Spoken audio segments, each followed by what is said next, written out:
Before watching this video, a warning. This manga contains explicit scenes and moments of deep heartbreak.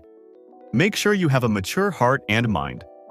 Eiji sat alone on the train, his gaze fixed on the blurred scenery rushing past. Today was meant to be special. His first birthday date with Amada Miyuki, the girl he had loved since childhood. But instead of sharing this moment, she had told him she had club activities, leaving him to navigate his emotions in solitude. He sighed, reflecting on the past. Miyuki had been a constant presence in his life, their relationship evolving from friendship into something more. Yet, even after half a year together, they had never kissed. He had always admired her from afar, and now, as he stared at his phone, the truth settled heavily. She had chosen not to come. The train came to a stop, and Ionio stepped off, his feet carrying him through the city streets. This was where they had first met. As he walked, memories played in his mind, holding hands at the theater, her smile, the warmth of being beside her. He tried to shake off the thought, but his heart lingered on what could have been. It was then that he noticed his surroundings. Couples walked in each other, some leaning in for tender kisses. As his eyes darted around, realization struck. He had wandered into the red light district. Embarrassment surged through him, his face warming at the thought of what people did in this part of the city. For a fleeting moment, his imagination painted a picture. Miyuki beside him, touching his hands, looking into his eyes. But he quickly dismissed it. Then, through the hum of the city, he heard a voice he had heard countless times before. His breath hitched as his gaze landed on a couple nearby. Miyuki. She was holding onto another man's arm, her body pressed close to his. Shock rooted Aono in place. Miyuki's eyes widened when she saw him frozen in surprise. The air between them crackled with tension. Before Aono could say anything, he reached for her, grasping her arm as if trying to make sense of the betrayal unraveling before him.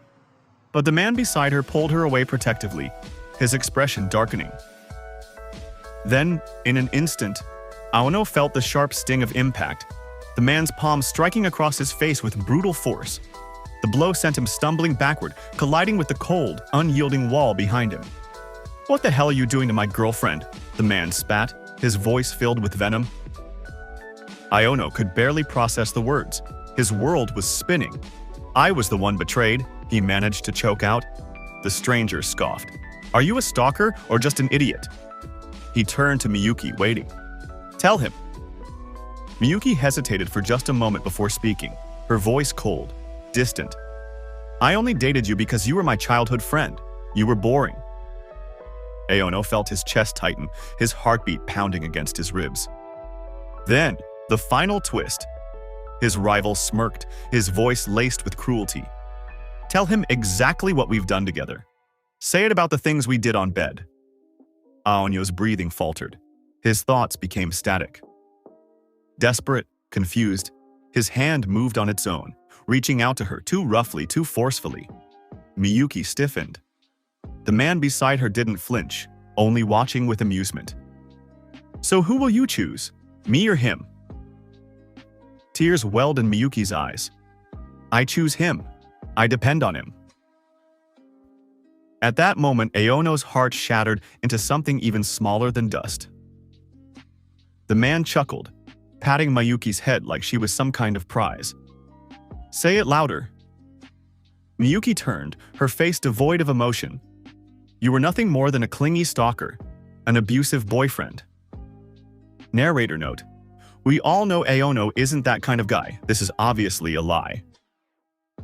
Aono was motionless, barely able to comprehend reality. "Now break up with him," the man commanded. Miyuki didn't hesitate. "Aono, I'm breaking up with you. Our relationship is over." Her words hung in the air, suffocating him. Aono inhaled slowly. "You don't have to talk to me in school anymore." And just like that, it was over. That day, Eiji thought he had found peace, but peace was never what it seemed. He wandered into a small restaurant, stepping through the doors.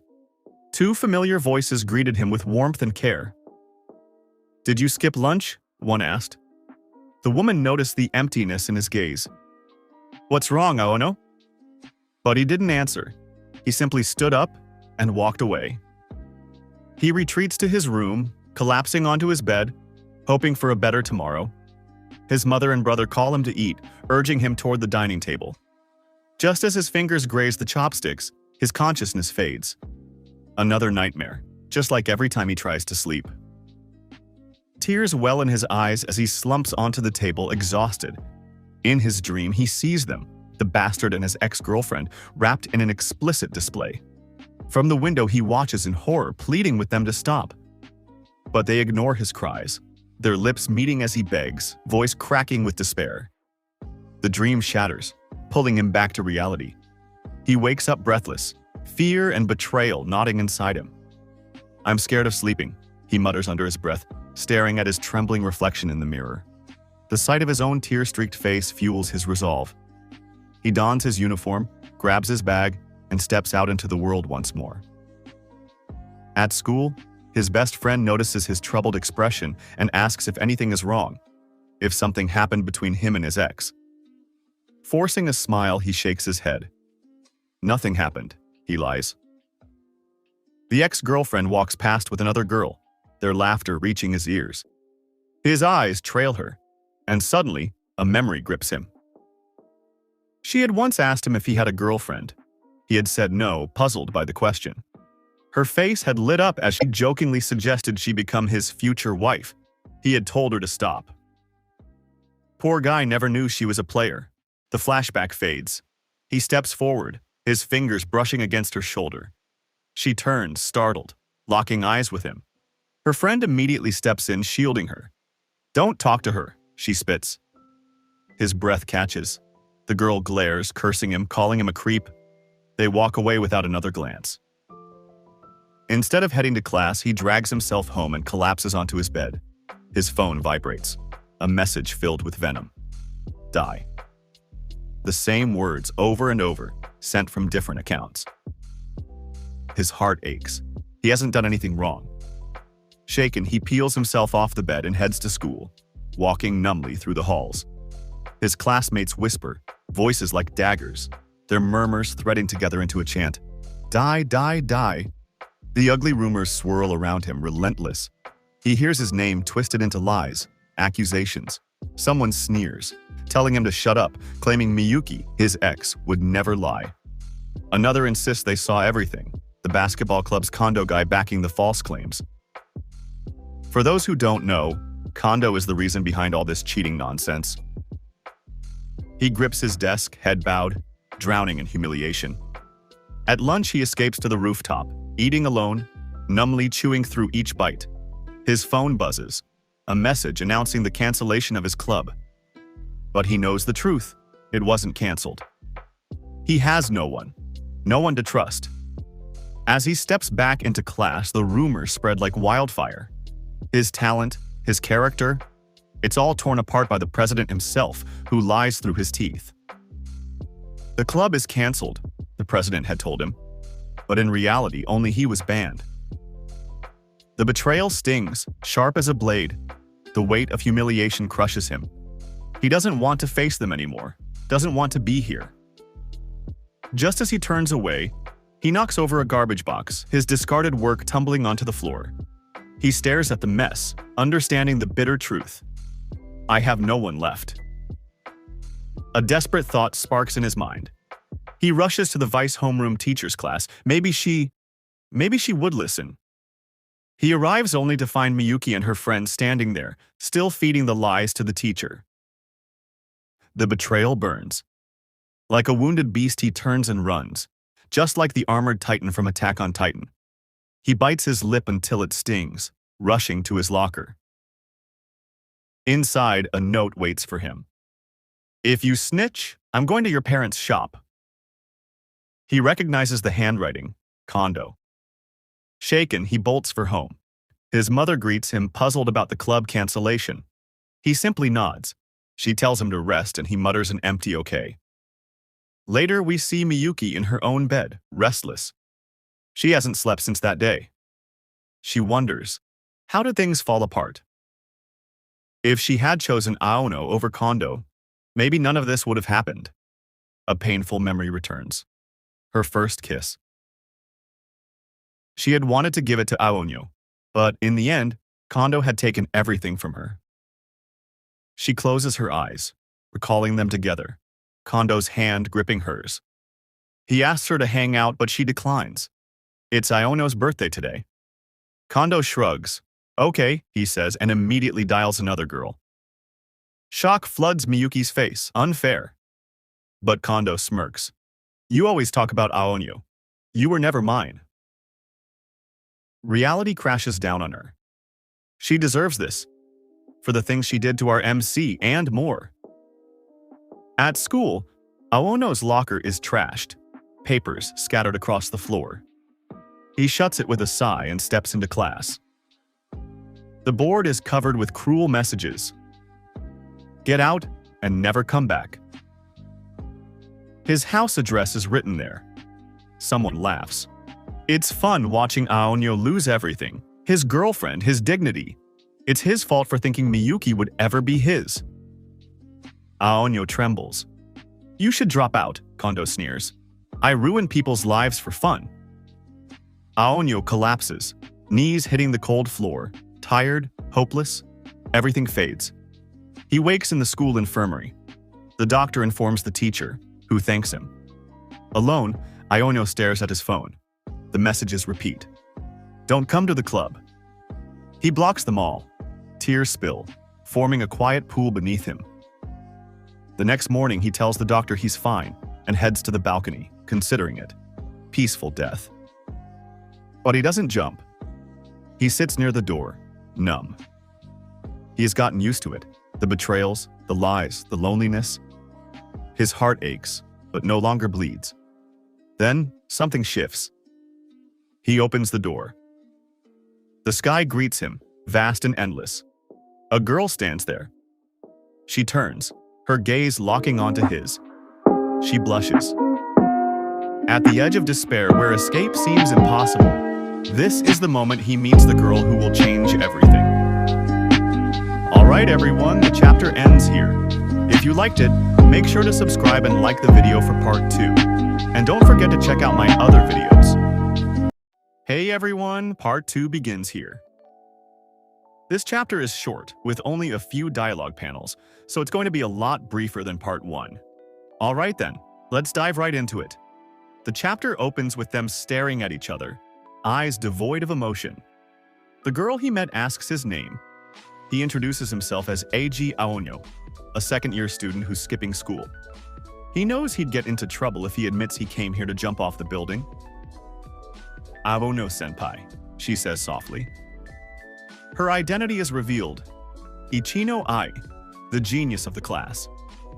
With her composed demeanor, she's become the school's idol and a committee member.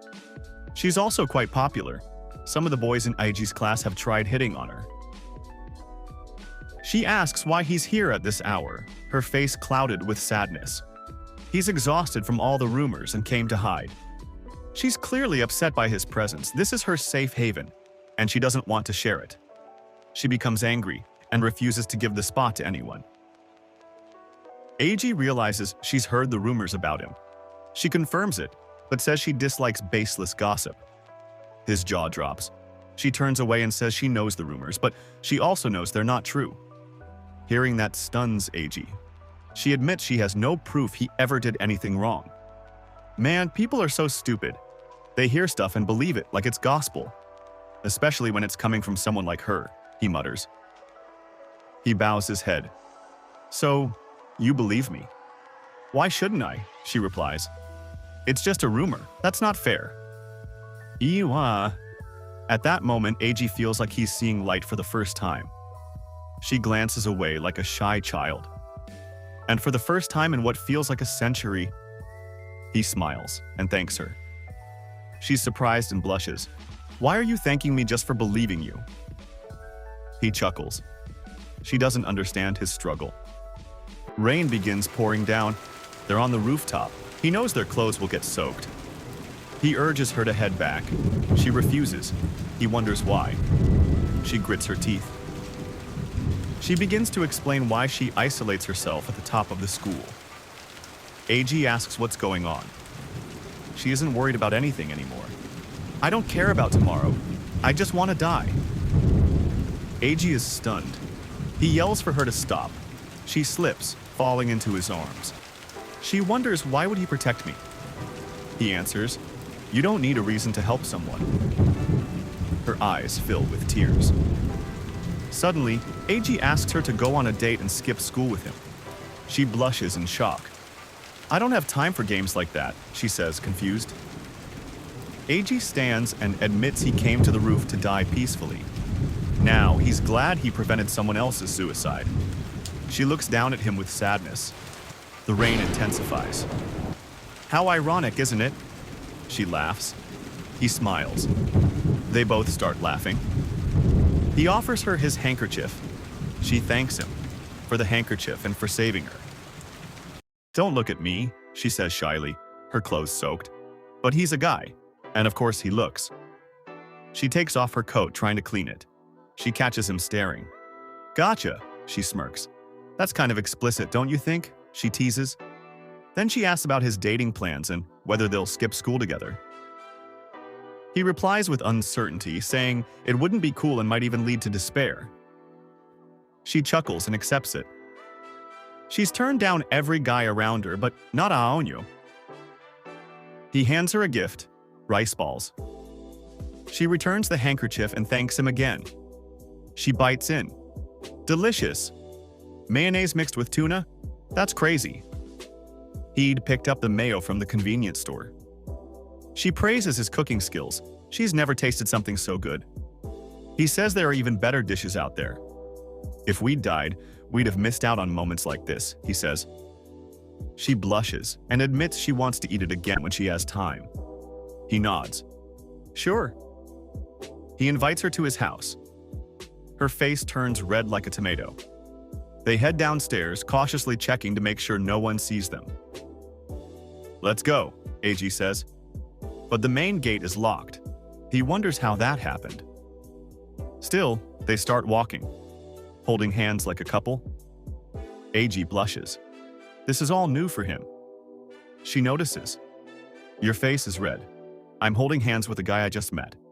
It's normal in manga, right? She tells Eiji to take care of her. It's her first time doing this. He tells her, enough, don't think about it. This is getting so embarrassing. They walk along, hands clasped, both blushing.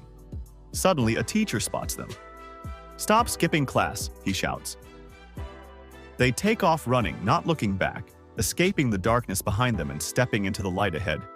They glance at each other, smiling. All right, everyone, part 2 ends here. The fact that I recapped this manga before the English version dropped? Yeah, that's wild. All right, see ya.